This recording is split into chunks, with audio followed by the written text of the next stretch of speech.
any of those in your house hacking ideology, do you also like when's the right time to sell? You've been in the house. So your point would be you buy the house, you rent out half of it, you're living in it, but then you move on to the next one and you keep that house and then you fill with somebody else. So Okay. I guess, is there ever a sales part of it or not No, necessarily?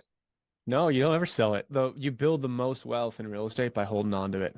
And so this makes me a great investor, but a horrible realtor. And I honestly, truthfully convince a lot of my sellers if it's not genuinely a good time to sell, just hold on to it and rent it because real estate is boring and like you just have to embrace the boring of it.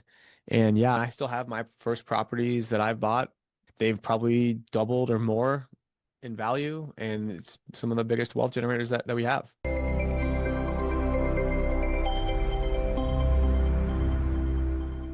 Hello, everyone, and welcome to another episode of the Adventures of a Real Estate Broker with Daniel Berger. Thank you for joining us this week.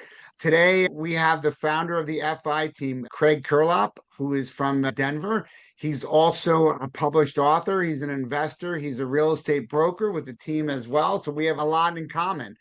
House hacking is what the book's about. The House Hacking Strategy is the name of the book.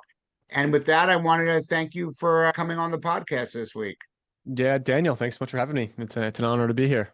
My pleasure. A couple of topics that I found intriguing. So one, love. When did you publish your the house hacking book? That was back in 2019, so it's been time flies. To Time say the least. flies, exactly. So one good. I also wrote a book this year, The Adventures of a Real Estate Broker. Funny that it's the same name. How for you writing the book? How long did it take? How long did you say that? How long did it take you to think that you wanted to write the book and actually write the book and then get it published? I knew I wanted to write a book for a while. I just didn't quite know which book I would want to write. And then I got the opportunity to write this book on house hacking with a company called Bigger Pockets. And so once that opportunity came, it was a no-brainer yes for me. And then from nothing to first draft, it probably took me about 4 months. And then probably another 3 months of editing back and forth with the editor. And then it was done. So probably 7, 8 months total time frame. That's awesome, and it's hard.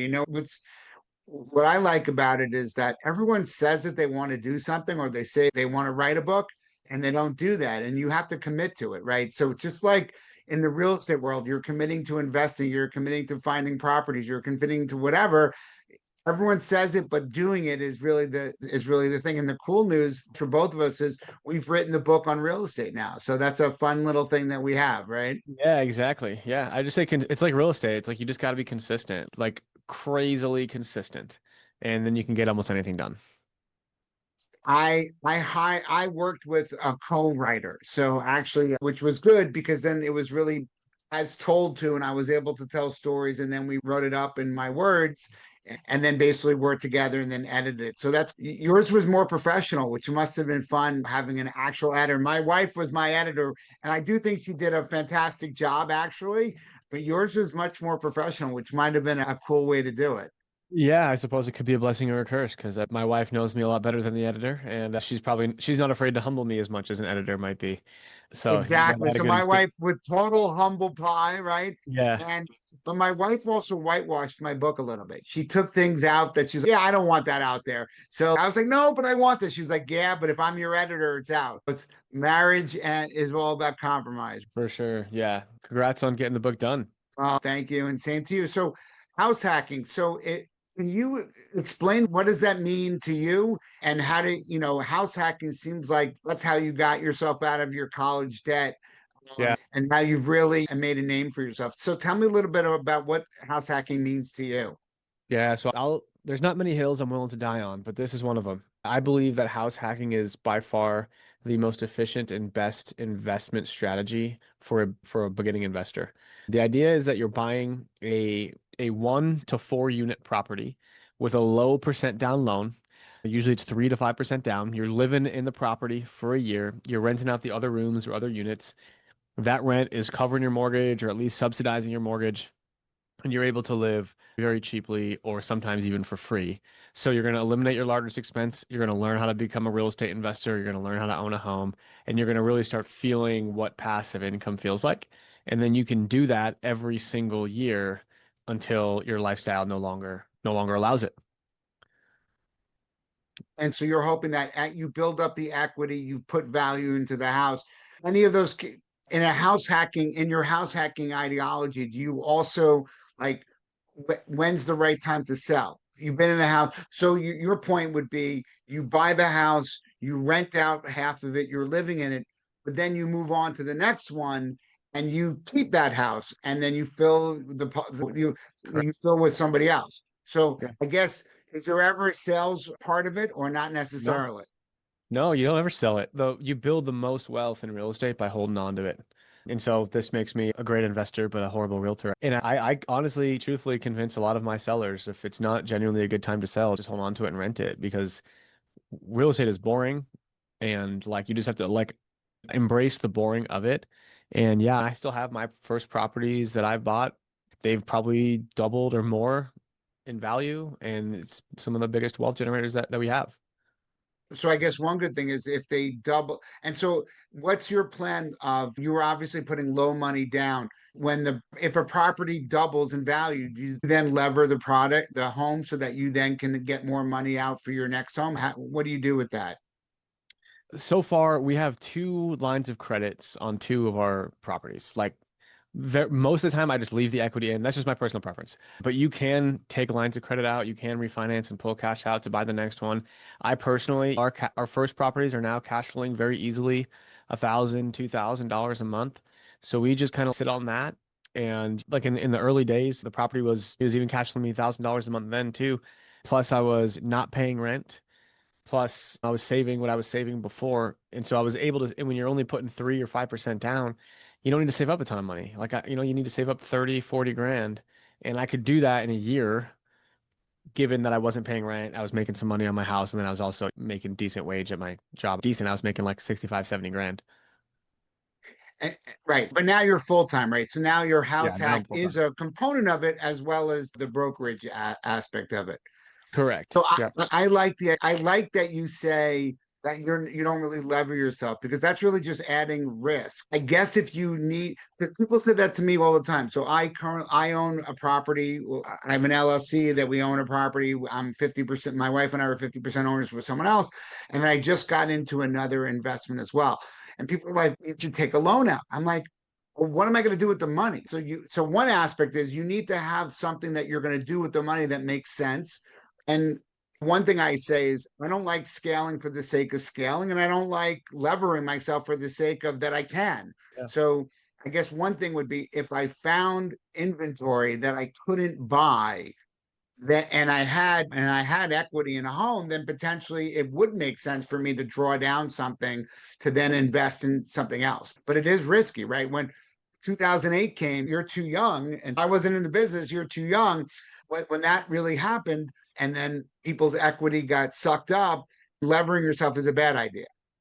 It's only a good 100%. idea when it's a good idea, right? Yeah. It's risky levering yourself, right? And I think I guess that could be the argument of the risky side of house hacking is that you're putting 3% down, you're getting 97% loan on your house, but you got to live somewhere anyway. You're going to pay that off. And make sure the numbers work out okay.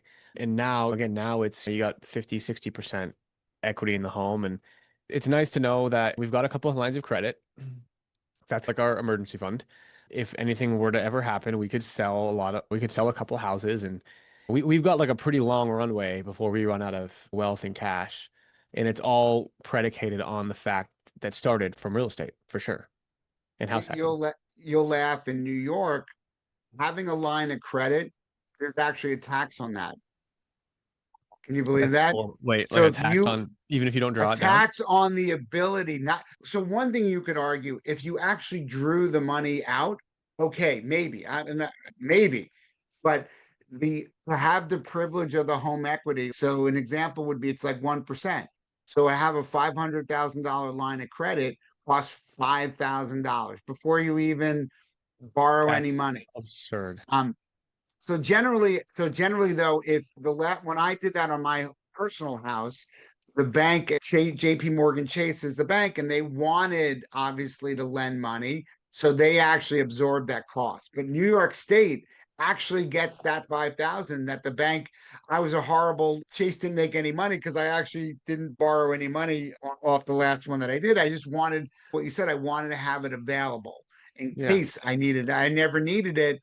But you would think that the tax should be when you draw it, that's when you pay the tax, not for the privilege of it. It's a little nutty, but I don't think you should pay taxes on that at all. There should be zero tax on the equity in your house.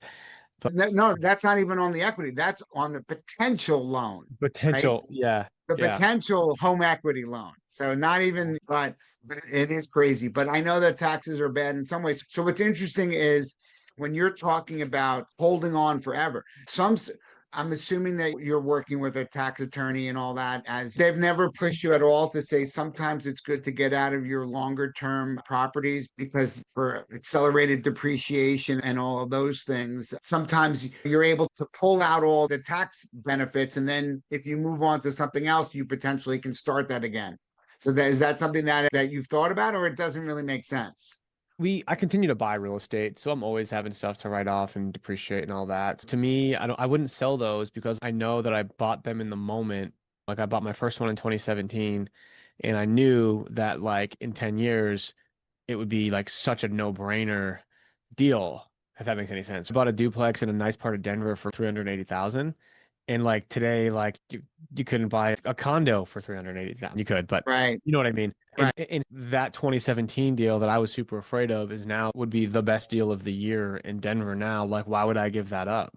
You might want to give up the ones that you bought in 2023, right? Because those might be the ones that were a little Yeah. bit pricey. Yeah, the ones that I'm like gripping onto a little bit tighter. But those ones, like we'd lose money if we got rid of them, and we're not losing money now while holding them. Yeah, it's real estate. Real estate is a fun, interesting game, but I think what you hear early on in your career kind of sticks with you. And I had a mentor tell me that he regrets every house he's ever sold, and maybe that's like come back to bite me. I don't think it has though. And I know another guy that's built a lot of wealth just from buying and holding real estate and not selling it. And so that's my philosophy is buy it and hold it as long as humanly possible. And if life or something gets in the way, but there's so much just, I know this is a realtor podcast, and so this might not be your favorite episode, but there's just so many fees from an investor perspective. There's so much cost when it comes to transacting real estate, right? The realtors get Yeah. paid, the lenders get paid, title gets paid. You have to do a bunch of repairs that don't make any sense. It all stacks up. And in my opinion, if you want to build wealth, it's all about holding it. And that's what I built my real estate agent career on is helping investors and helping people think through the investment mindset of real estate, not so much like the homeowner side of it. And that's a great point, Greg. Those are two different things. And I always Absolutely. say this when I have someone that's buying a house that they're going to live in, the metrics and parameters that you're going to use are absolutely different than someone that's going to be an investor, right? Mhm. Sometimes people are like, oh, I want to do this in my kitchen. I'm like, okay, how long do you plan on living in the house? Or like 10 years or more? I go, then it doesn't matter about the value of what you're doing. Do it because it's your kitchen and that's what you want to do, right? Because that is not an investment. That is your house. So clearly you're because also you do have to live in it, right? So technically, it seems like your house is probably more for your children, right? Because you're always going to have to live in something and you can't really pull it out. Yeah, of course you can sell it and you can rent it and all that. Yes, that's also possible. But I always try to separate because I feel that investing is different than living. And so even when people are like, oh, your house and this, and I'm like, where am I going to go? And so this is the house that I live in. And then I also dabble in different things. I actually just bought something that was interesting. I was watching one of my clients, and he does a fair amount of business. He's very astute, 1031 exchanges. He's doing this, he's selling, very active, which is good because I'm helping him buy and sell a lot. And of course, as an investor, he was like, oh, I should get a license. I'm like, why do you need to get a license? We'll work it out. So I'm actually very flexible. So when you talk about fees, he doesn't have to pay like wholesale. He doesn't pay retail fees. He pays wholesale fees because it's so much that's going on. And that turned out to be really good because I've learned from him and I'm able to impart. It's like where I'm going to school and I'm like, wow, that was really interesting and have done that. So it turns out we were looking at a firehouse in not upstate New York, but mid-state New York. And And basically, we were looking into it, I'm like, do you want to bring partners? Have you ever brought partners in on the deal? It's like, yeah, a couple times. And so we actually worked something out, and we're doing a partnership on this one. So I'm actually investing with my client on this firehouse that we are building basically a coffee bar, wine bar, event space in the basement, on the ground floor, and then 4 apartments on the other 2 stories. So we're doing that together. But what's interesting is there's a cell tower on the top of the roof. And the way that the tax codes work is you can't really start the accelerated depreciation on an asset until it's a working asset. But that Mm. cell tower is revenue. And that revenue actually makes the property a working asset from day one. So those are things that's like Yeah. that's a hack in a sense that you're able to really. So then what's going to happen is the rents that are coming from this house, the property that we're going to do, are generally going to be tax free, right? Yeah. So things that I didn't necessarily know about, even when I'm a broker and I didn't necessarily, but as you get more involved in stuff, you actually learn more and you become a much better person for the clients that you're working with. Because I love what you said, that you buy the house, you live in it. What does that mean? You have to fix things. You have to do this. You have a tenant that doesn't pay. How are real estate people able to really be good advocates for people that are trying to invest if they've never even done it themselves? It blows my mind how there's so many real estate agents that don't invest. To me, it's you got to put your money where your mouth is. How are you going to tell someone to buy a house when you're not buying houses? You're like, oh, it's too risky. Oh, To me- really? Are you Yeah. kidding me? To me, So, yeah. To me, it's if I'm a sales guy, but I like to think that I'm an authentic, genuine sales guy, and I really wouldn't. I wouldn't be able to sell anybody something that I wouldn't buy myself. So that's but where how, we're at. so are we really salespeople? I would argue I don't sell houses. I basically am involved in customer service and I'm the shell answer person, right? Or the shell answer Sure. guy, man, where I'm trying to connect people, right? When someone wants to buy, I'm going to connect them with lenders, with lawyers, with inspectors, right? To try to get them to get the answers that they need so that they can do what they want to do. But am I really, so if someone's trying to be an investor, am I selling them on being an investor, or am I helping them get to be the investor that they want to be? And the same thing if someone's buying a house, I don't tell them, oh, they should have a house that's 5 bedrooms, 4 bathrooms, or this many square feet. Those are the things that they tell us. Mhm. These are what my parameters are. And then all we try to do is say, oh, based off of what you've told me or what I know about you, these are properties that might interest you. And then Yep. we do our magic to make sure to help them get to fulfill the dream. Yeah, exactly. I always just say I'm the one that's going to make the road a little more clear. I'm going to take the information that my client gives me and I'm going to say, okay, this is what works in our market based on what you can afford, your down payment, what your goals are, yada, yada. And then we'll present them with I always present with options. Like there's always options. And so you can go this route or you can go this route. Which route is more desirable for you? And then they're making all the decisions. I'm just presenting all the information so they can make the best decision possible. And I love that. And I do that a lot whether I'm a listing agent or a buyer's agent, I always try to make things, I give people options, right? People like to choose things as opposed to being told this is the way to do. And there's a lot of different ways that you can, right? A lot of different ways to skin the cat where, we could do it this way, we can do it that way. So I think the more that you think like outside the box and try to come up with those avenues to help people. I think our clients see that we're doing right, as opposed to that boring agent that they don't know any better. It's always this way. It's always been done this way. And that's actually why you own your own brokerage. I own my own brokerage because I didn't want to have to be an agent in a place where that's the way we've always done it. Why do we do it that way? There are better ways to do it. I wanted to be able to be flexible, and all we really need to do is follow the laws and the rules, and then the rest of it is use your creativity to put deals together to service our clients. 100%. Yeah, that's what it is. I know that you also are big on co-living. Can you Yeah. explain what co-living is and how you've integrated that into your business model? Yeah, so I started off with house hacking, right? It's like a derivation of that. So now what we do is we provide really high quality housing for people at a third of the price. And we're able to do that because we will help buy large homes in nice areas with plenty of parking, big yards, nice kitchens, all the things. And instead of paying $1,500 for a crappy apartment, which sounds really cheap for you in New York, but it's pretty expensive in Denver for Denver terms, we can get you a room for rent for $700 and you've got a nicer everything and you've got some community and you're able to actually have friends and do some stuff together. And so we're really promoting that because, of course, it's a huge win for the residents in that they're paying a lot less for a better place. It's a huge win for the investors in that we can actually cash flow pretty decently in a market that you'd never expect to. And then it's also a win for the municipality because the municipality wants people to move to their city and they want to make their city more affordable. Unfortunately, the only way, and from my very slim background in economics, is supply and demand, right? And the way you make housing more affordable is to provide more housing. And the quickest way to do that is to put rooms in houses faster than building houses, obviously, faster than building ADUs. I think all those things an element of this affordability crisis that we're in right now. But I think a blue ocean there is putting up rooms and houses and renting out the rooms. So how does that? For me, the legal bells are going off in that. So how is that done in Colorado? Where so one thing would be it would be interesting because I guess if you're the owner of a property, I don't know if you're allowed to necessarily rent the room, but if you put four people on a lease, you can always put four people on a lease and say you're sharing. So how does that work from a legal perspective? Is it any different, you think, in Colorado and Denver as it would be in New York? I don't know how it would be like in New York, and I'm sure the city is different than the state of New York.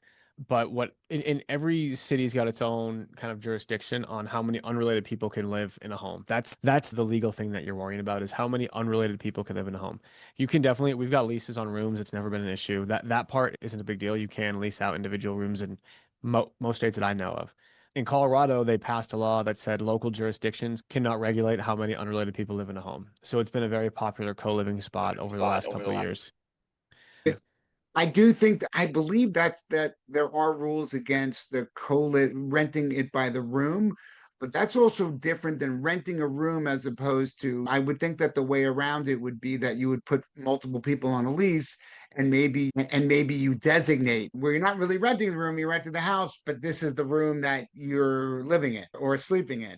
Um, Yes. but I do think that as we affordability is, as you said, is the huge word going around these days, but if it does feel like it should be a little looser interpretation of those things because ultimately what's the difference and why can't you rent out a room especially if you're doing co-living space, right? So it's Mhm. not like you're putting in a kitchen in someone's bedroom that you're not doing. All you're doing is basically it's shared space and then there's some private space.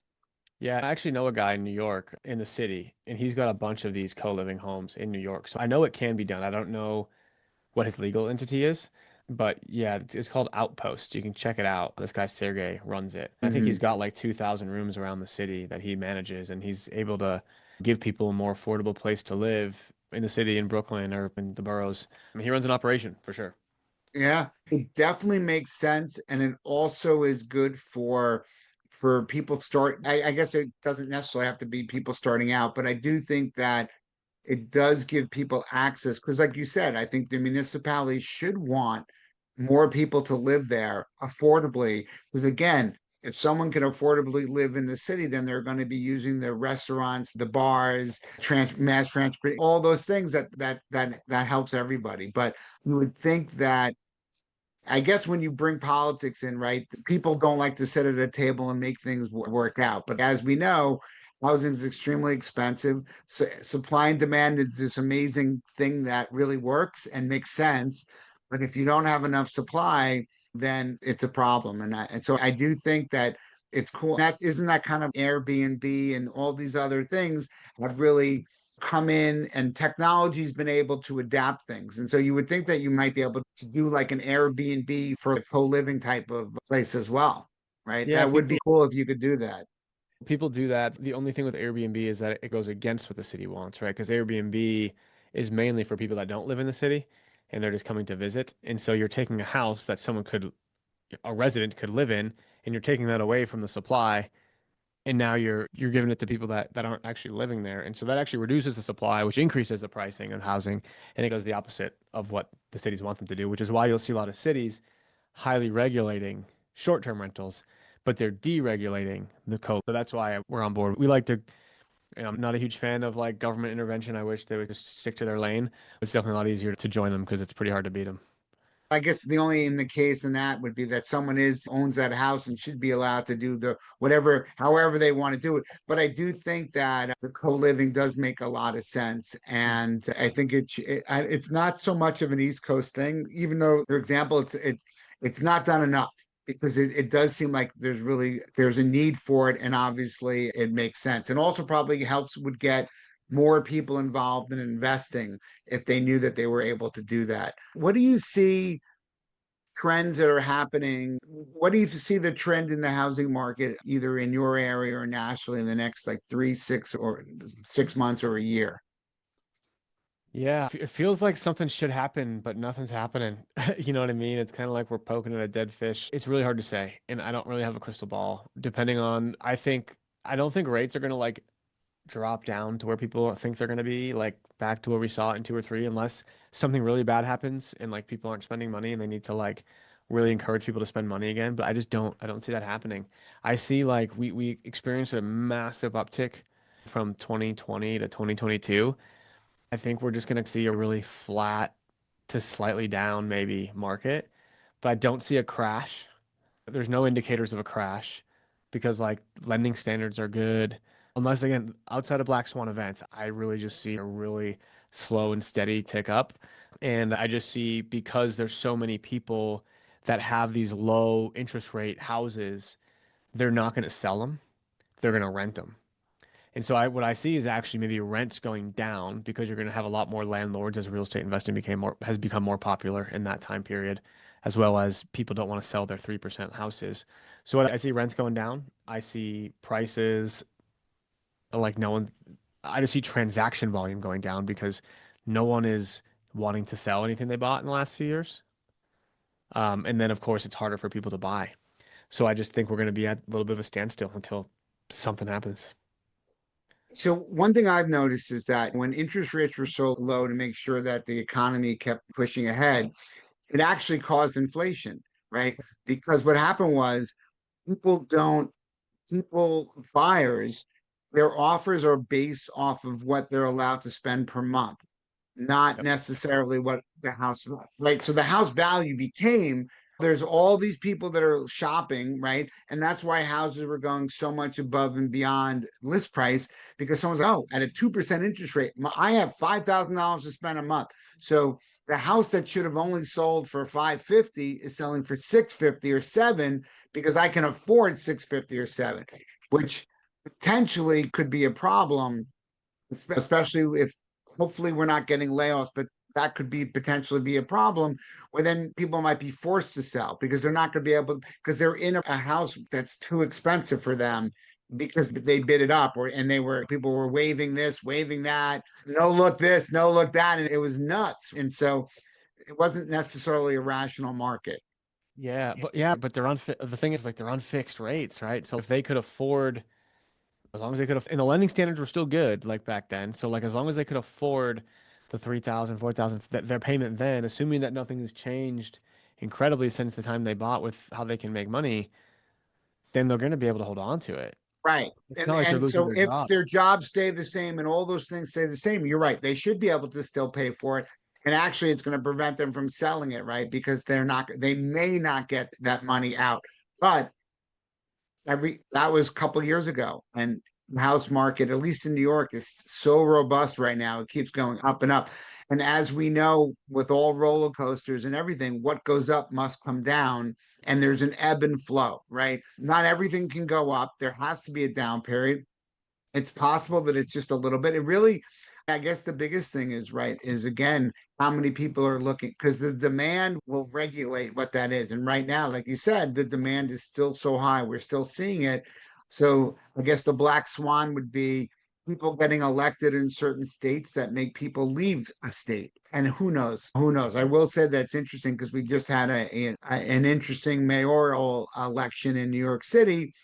And while it's nice for the media to get people on that are moving, in the end of the day, just like with writing a book, everyone says that they want to do it, But then who actually really does it, right? And who's really going to move? And then people that say they're going to leave the city, are they renting? Are they buying? If they're renting, they can't just leave right away. They have to wait for their lease to go. If they're going and if they own something, they have to sell something before they basically can move on. It's a great soundbite. I'm leaving. I'm this. I'm going to Florida. I'm going wherever. But in the end of the day, how much of that's really going to happen? It's probably anecdotally absolutely happening, but who knows if that's going to be something that's really going to be like needle moving. Yeah, I don't know if I'm just like young and naive or whatever, but to me, Yes. I'll admit that I probably am. But to me, you can't let a political thing like really dictate your life. Like any political election or whatever, if it goes one way or the other, it might be a headwind, it might be a tailwind. But if you're letting an election like absolutely ruin you, like that's on you. Like you have an obligation to yourself and your family and the God that you serve, that like you gotta protect your own, and you should not let any external thing take care of, like, totally hurt you or enable you. That's my thought on it. No, I think I'm old and seasoned, but I agree. I think that's I people are people like they're paying too much attention to the news and people are taking sides, and really it's more moderation is really what you're preaching, and really it's a shame that people just don't get in a room and try to help people, right? Because that's really what our politicians are supposed to do. They're not, but a lot of it is noise, and ultimately, and even once it's a certain way, you can't all you can do is when elections come, you can put new people in the end Mhm. of the day, this side, that side, they're all probably Two marginally this two same wings of or the the same same bird. bad, whatever. But so I like what you're saying is you still got to do what you got to do. You got to have your principles, and you just got to move on and not really. There's a lot of noise, right? So try to not get so involved in that. And I think what you're saying is put your head down, have your business plan, work your business plan, and continue to do the things that you need to do. Yes, the local municipalities can change rules around your maybe house hacking or co-living, and then how do you adapt, right? How do you successfully adapt to those things that are happening? Maybe it's a different area, maybe it's a new idea that you haven't thought of, but challenge, see what's going on, and how can you work with the skill set that you have to make things successful for the clients that you have. Yeah, exactly. I think that's important, is ignore all that. It's all entertainment in my eyes. A hundred, because obviously the media channels need eyeballs to watch them, and you need click throughs to make money. So you Mhm. have to say almost an outlandish thing to get attention, especially with now. I'm old enough to know that you had to go so back in our day to change the television channel. You had to like get up from your couch, turn a clicker, right? And you could only go and you either go this way or that way, but you couldn't just go. And ultimately, things will always change. There's more channels now to watch. So there's just rhetoric, right? And so I love your view on that. I also think that I like the idea that you seem very consistent.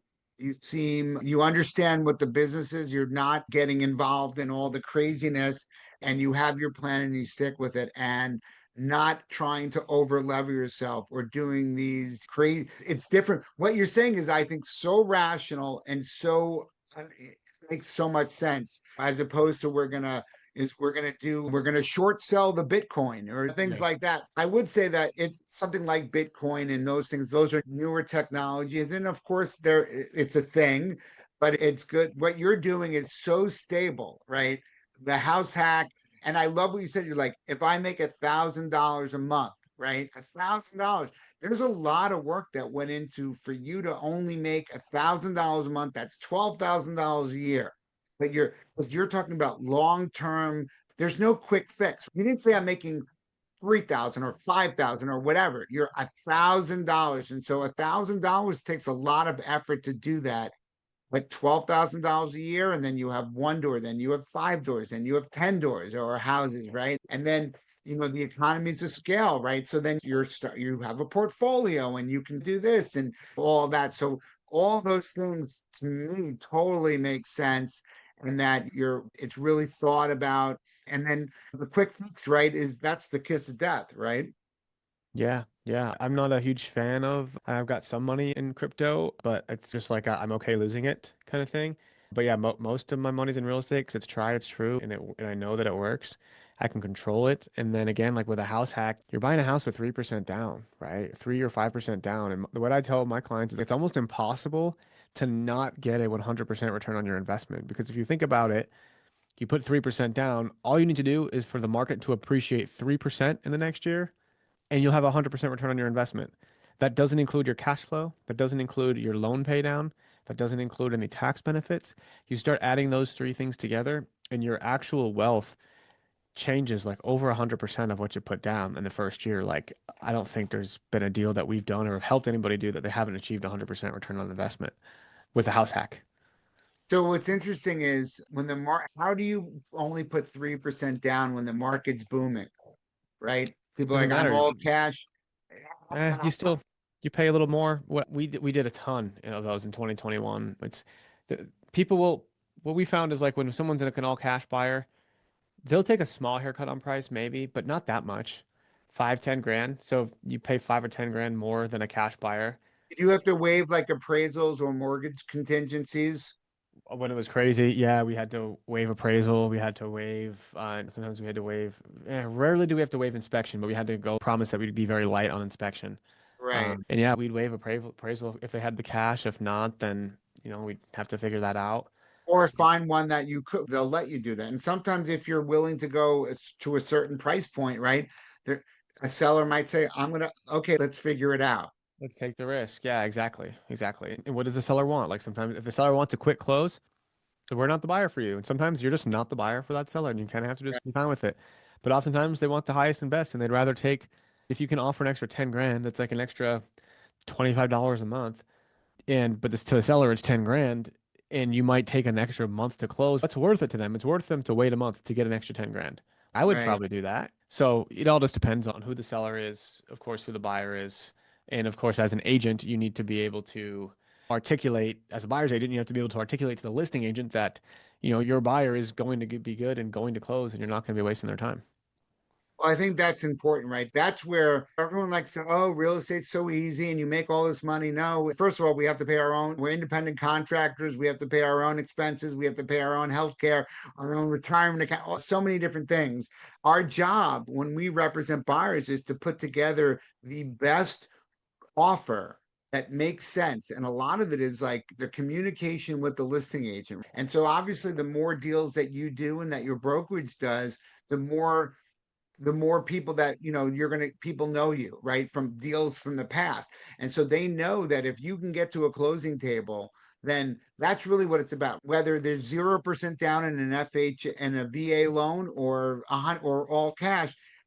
You want to get to the closing table. And how can you as a buyer's agent make a listing agent feel comfortable that you know what you're talking about? You're going to be keeping up with all the time periods and we're going to be meeting at a closing table.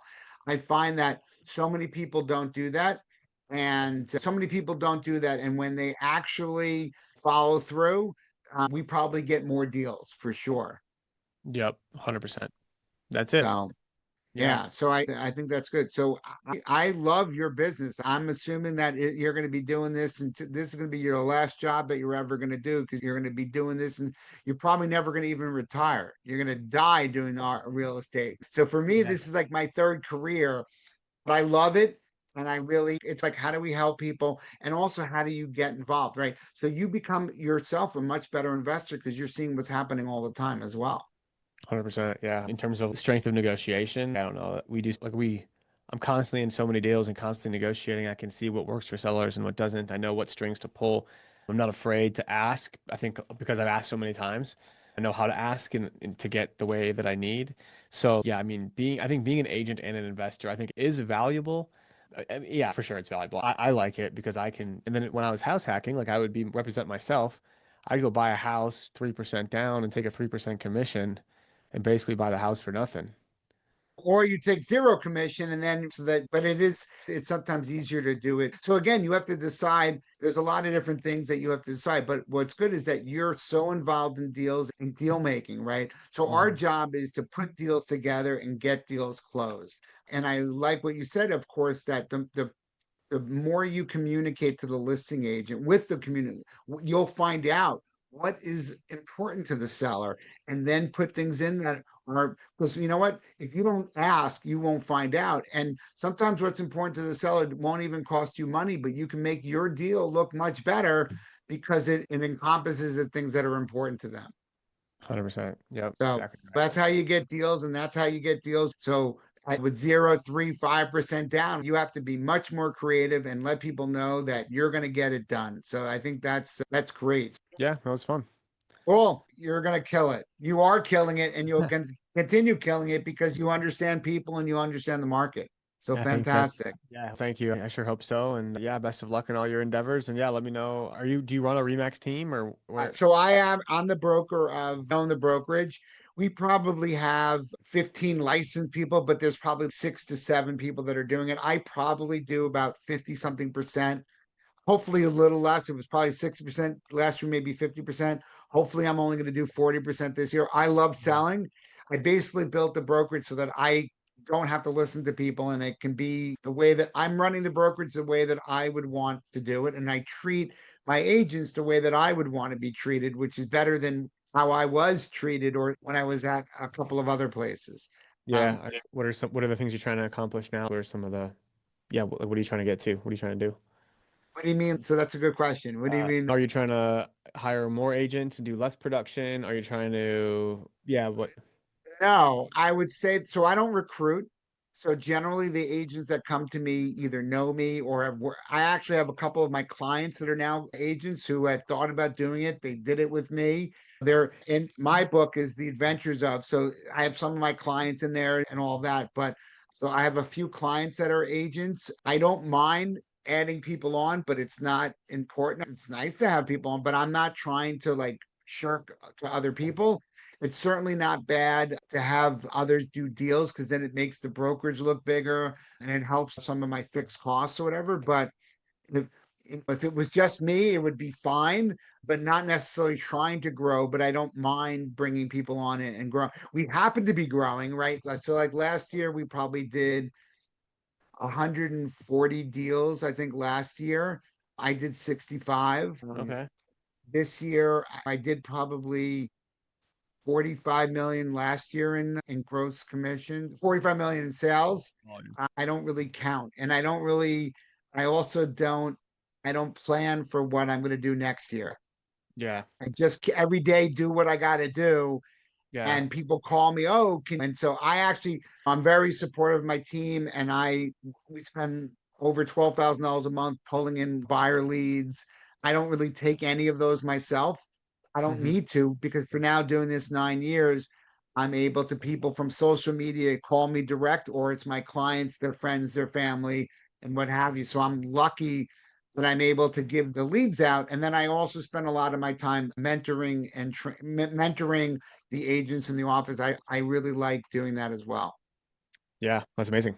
So Yeah. That's cool. And are you in the city or are you upstate? for a normal person, it's only 35 miles north. So it's Westchester County is the first county north of outside of New York City.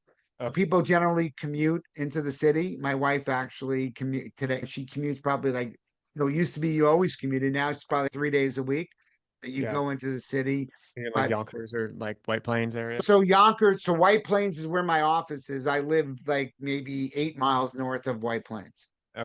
But Yeah. yeah, so I got friends that from that whole area, like Harrison and White yeah, Plains. so I live in Rybrook, so Oh, okay. it's very close. Okay. So Cool. it's all interconnected and we figure it out. Yeah. Yeah. Awesome. Yeah, man. It's great. It's great to meet you. Okay, Doing great. a lot of similar things. I'd say we should. I think we should each buy each other's book. So I Yeah, think we should commit to that. Is yours on Amazon? it is. Yeah. Is yours? Okay. Mine's on Amazon too, The Adventures of a Real Estate Broker. All right. I'll order it now. Yeah, and I'll order yours as well. There we go. All right. Here we go, man. Okay. Thanks for coming on the show today. I appreciate it. Best of luck, obviously, to the FI team, but also the house hacking. The house hacking strategy, I think, is fantastic.